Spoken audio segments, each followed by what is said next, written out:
Hello. My name is Jennifer Schramm, and this is my presentation on advocacy for people with special needs, responsibilities of parents and their communities.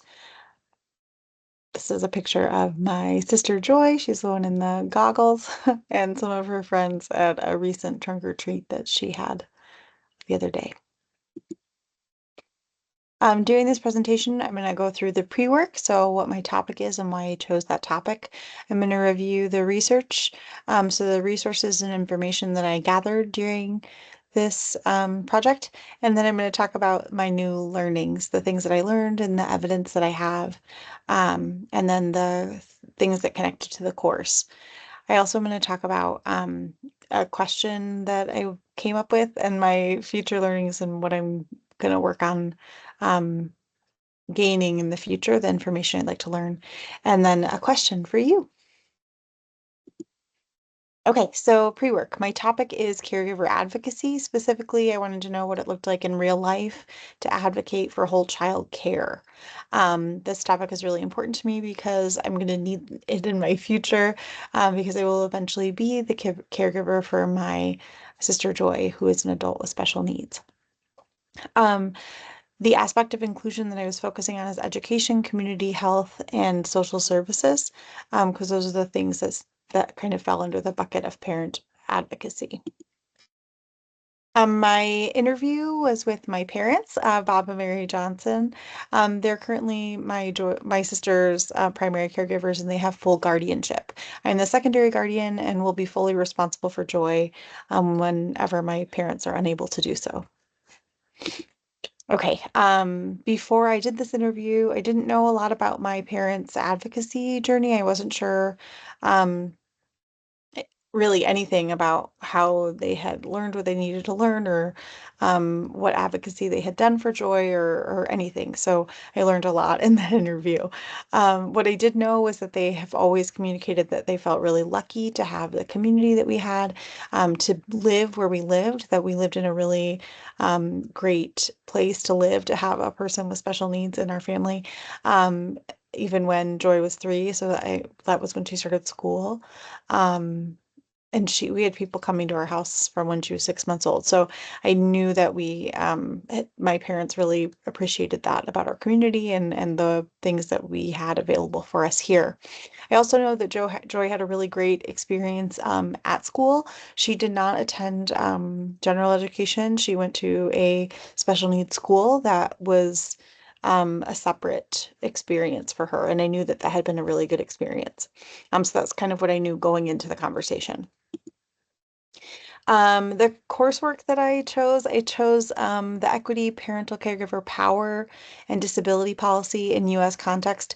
That was the article that talked about um, the power dynamics and how sometimes different things like the color of your skin or your social status or um, that things like that could impact your ability to be a good advocate and impact how the people in the school interacted with you. That it seemed like um, the whiter, wealthier people were in some ways better advocates because they were more likely to say things and they kind of knew how to interact with the system in a way that other people might not have known. And that was what that article was really about. And that we had that in one of the early weeks of our course.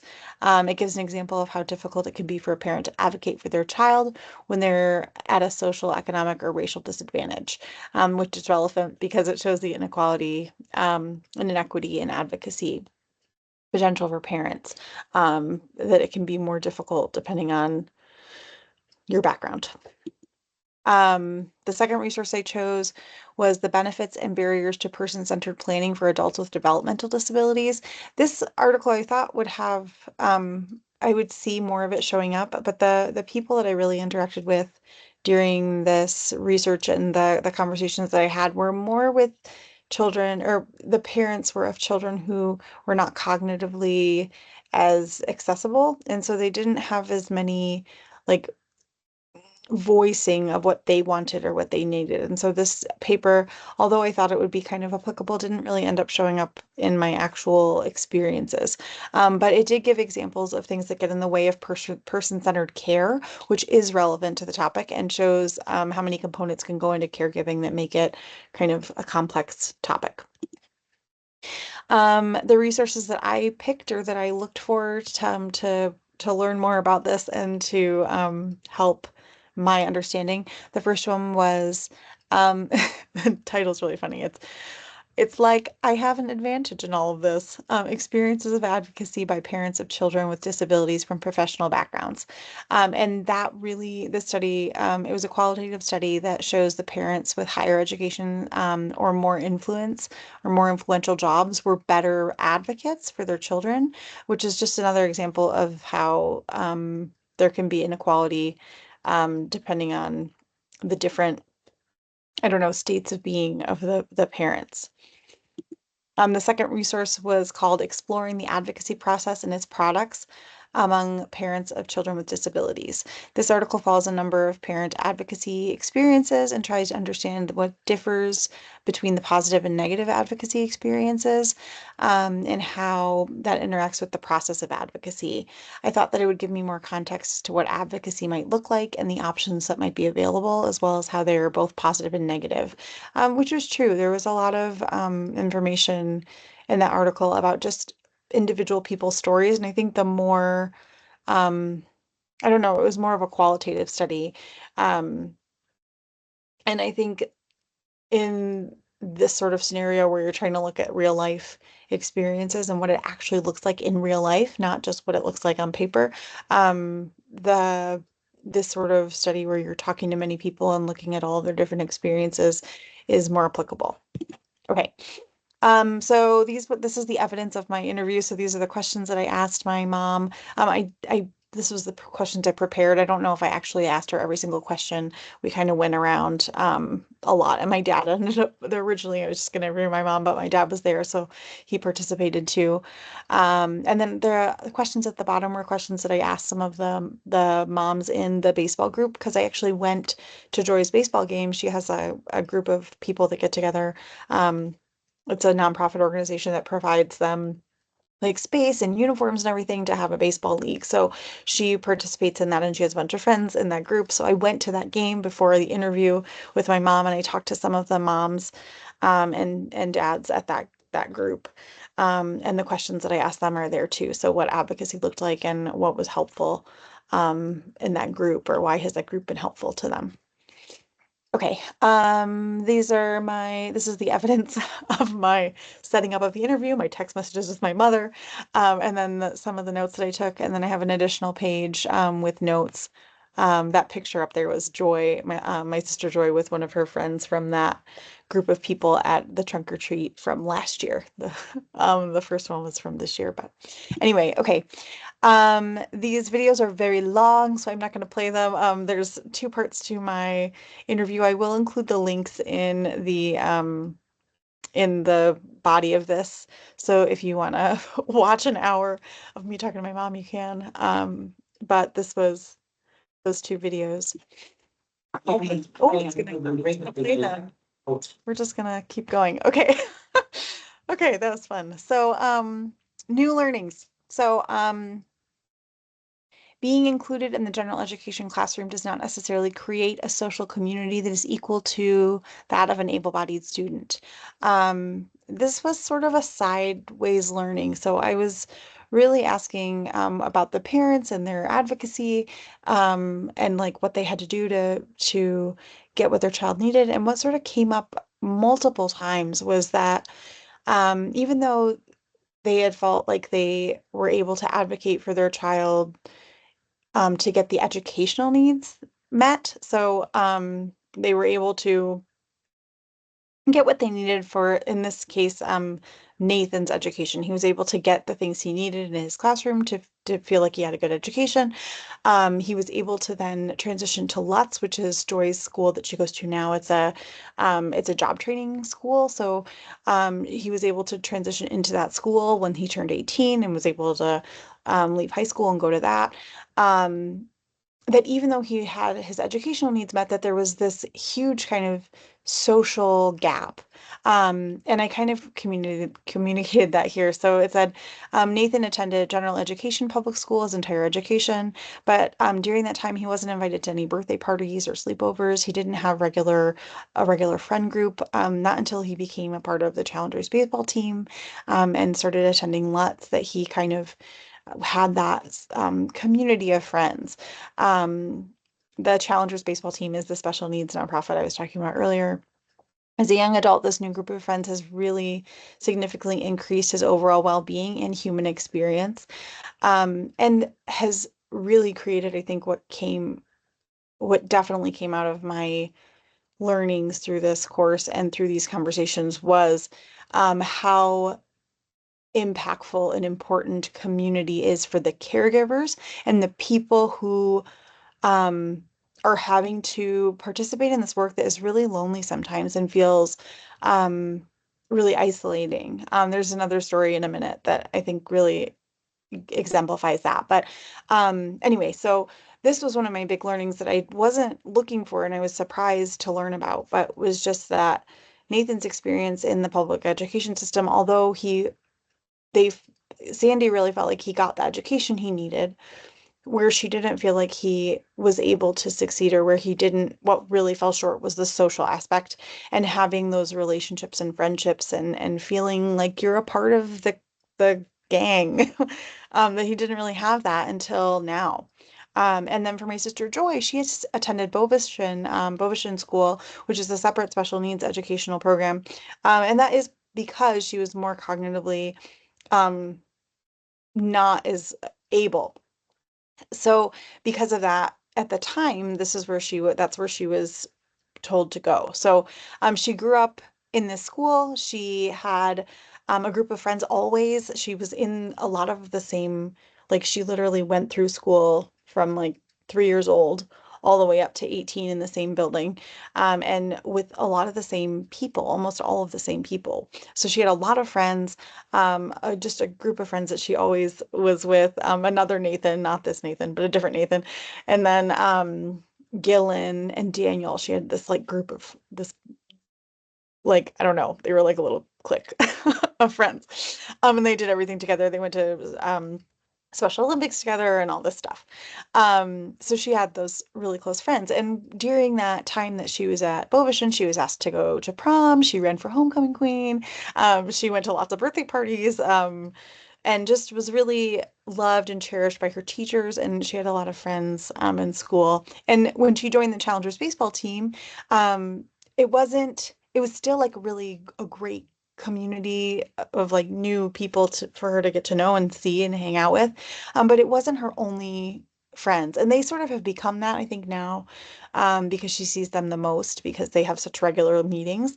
But at the time, it actually took my parents a while to like actually get involved in that group because she already had friends. She was already doing things. And you can, I think yeah, I put the picture of her at prom with her friends on the side. So she just had a really great social experience that I don't think some of her peers that she's friends with now got to have because they were in the general education classroom. Um, Other inclusion learnings, the actual experience of children with special needs in the community at large, in my community at least, is not positive in the larger education system. Um, and it's so hard because I think it's really some of the things that I found out were really good, like the fact that there are so many advocacy programs. There are so many nonprofit organizations in Michigan. I don't know how many there are everywhere. I only researched my own area. But there were so many organizations available to help if you had a question. Just so many people you could call. And you had to know to call them, obviously. You had to be able to like look them up. But the fact that they were available was really great. Um, and then the but the actual experiences of in real life of those children in the general education classroom were kind of negative, that they were kind of isolated. The two or three parents that I talked to, that was sort of the experience that they shared. And then many parents and caregivers are also isolated and unwelcomed in the general education communities that there's like this belief that children, especially if there's behaviors, and I think that's something that is so hard to talk about because I don't know, I didn't really see that come up at all in this course, and I thought that was interesting. But like talking about the behaviors of some of the children with special needs, that when your behavior is disruptive, it is objectively disruptive. You can't really, um, there is no other way to explain it. That when someone is yelling or screaming or having a tantrum or throwing their body or like those things are disruptive. And how do you um, scaffold the general population to know what that's like and to expect that and look at that as a normal thing? And one of the parents in this group, her name is Julie. I didn't get to speak with her about this specifically, but my mom kept bringing her up in the interview. And one of the things that she said was that my mom said was that this group was like a lifeline for Julie. That Julie has said over and over again that this is the first group of people that has looked at Bree, which is her daughter, and then when she's having a meltdown, you look at her and say, "Hey, how can we help? What do you need?" Or they'll joke with her and be like, "Oh, like, it's been a rough day today, huh?" Or like, not necessarily joke, but like that there's love in how they talk to her. And then nobody looks at Julie and thinks, "What are you doing?" Or "Why are you letting your daughter yell or scream like that?" Like the lack of judgment, um, is non-existent in the general education community. And when you go to those places and your child is having a meltdown and they're at the regular trunk or treat with the regular kids and they have a meltdown, the regular parents are like, "Why is this happening? What is going on? Why are you here? You should leave." Like there's not this same welcoming, kind understanding and love of, okay, this is just part of what it is to be friends with Bree, right? Sometimes she has a meltdown, and that's just what we're gonna do today. And that's okay. And you know that it will pass, and you know that you know how to respond to make it okay. Um, and I think that's where those are the things that kind of came up in my interview. Um, and my conversations with some of the other parents that was harder. And I hadn't really expected that, and I wasn't looking for that learning. That it was sort of something that came out sideways, but I think it's really important. And so I really wanted to share that. Okay. The other learnings that I had around equity were mostly from the reading. So um, they weren't really good though. So mostly what I learned was that about the gaps. There were big gaps in equity. From the in-class resources and my additional research, I was able to, what did I say here? It was clear that advocacy of the parent or guardian of a child impacts the services that the child receives.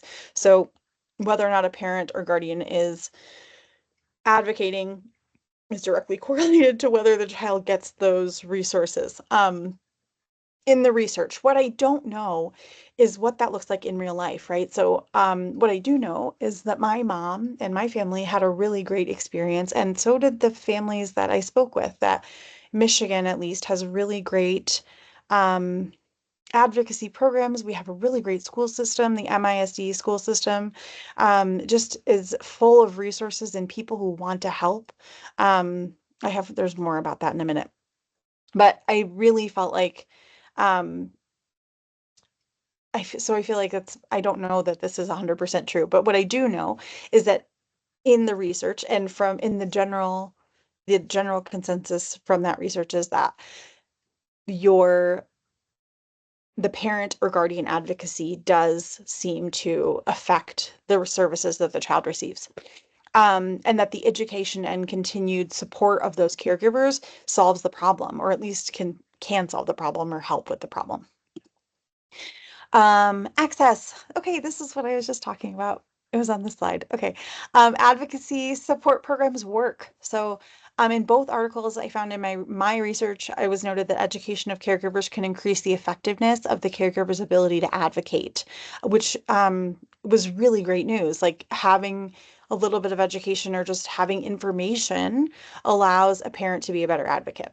And that one person can make a huge difference. So in my mom and dad's story, there was a very clear standout human that made the biggest impact, and her name was Annette. And they said Annette was by far the biggest advocate for the families and for our family too, which she didn't specifically say here, but was true. She went way past her job and sometimes got in trouble for it. She was aware of everyone's needs, and her heart is for the kids. And what my mom shared was just that some of the examples I would say of her going above and beyond. So she would be like, tell you, okay, you need to fill out this paperwork. But she wouldn't just tell you that you needed to fill out the paperwork. She would give you the paperwork. She would have printed out and filled out an example of what it looked like to have the paperwork filled out. She'd write notes of what things you might not need to fill out because even though it's technically on the form, it's not really applicable to you. Like she would go above and beyond and do this extra work. With Joy's specific situation, she isn't on Medicaid because my dad made too much money, and then also then went on disability. So she, instead of getting the regular benefits she would get, is actually getting disability benefits until she turns 26. So there's just a lot of extra complicated because she's not going through the normal system. And Annette helped walk them through all of that. She's helped them figure out how she helped them get into the Let's program. And they're going to be, my mom is and dad are already trying to figure out, okay, what happens next? Because Joy turns 26 next year. So she's out of the program next year, which Michigan is the only state, by the way, that pays for education for children with special needs up until the age of 26. Only state that does that. Um, and Lutz is just one of the best programs of job training. It's a job training program. So it's literally a building that is set up with a supermarket and a restaurant and um, all these different job sites that you could work, and you learn how to do all the different jobs. Um, I guess this isn't really part of this presentation, but I'm sharing it for fun. But the point that I'm trying to make is that one person can make a huge difference. Just because that passion and that love and that care can touch so many people. And the fact that um, parents just need more information to be able to do a better job of being an advocate was something that came out of this learning. And that one person can make that big of an impact was really hopeful. And I thought, um, I don't know, good to share. Okay, continued inquiry. Now I want to know more real life stories. So the reason that this is really important to me, I think, is because in my journey so far as a human, I have seen a lot of, or and experienced a lot of quantitative data being used to defend things that aren't necessarily qualitatively working. And I think um, some of the things that came up in this class I was surprised by because in my experience they didn't seem like the right thing. And what I did definitely learn in this course was how like privileged we have been to be in Michigan and to have the resources and support systems that we had here for my sister.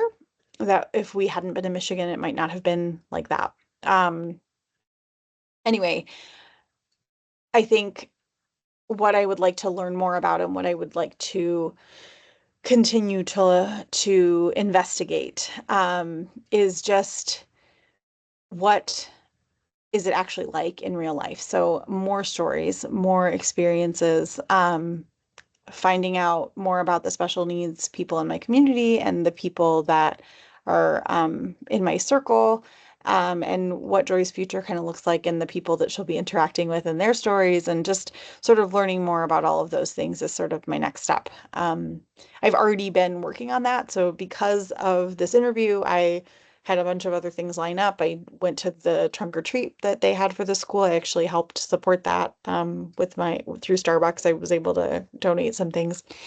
Um, And then I also went to the Special Needs Expo because it happened to just be the weekend after my interview. And I went to that and I met with a bunch of people from the different advocacy groups. That was really great. And it turned out I actually knew somebody in one of the who was working for one of those groups, which was really amazing. So I was able to get his new phone number and connect with him. And just kind of spending that extra time to learn and get to know my community and those people is my next step. Questions for thought. So I really want to kind of know what your own research and learning has taught you. So what stories have you seen of caregiver struggle, blah, blah, blah. And any stories about maybe even from a person with special needs of their experiences. Um, and then I wanted to know how those experiences lined up with the vision of equity that we've seen promoted in this class or the things that we've seen in this class. Did those experiences line up with like, what we've been seeing or learning? Again, I think for me, the biggest takeaway has been how far we have to go to achieve equity, and that what looks good in theory may not actually play out how we imagine. And so, how do we reimagine the scaffolding that we need to be able to actually implement the things that we want to implement without causing more damage in the process. So, okay, that was my presentation. Thank you so much. This is my resources. Yeah, thank you for listening.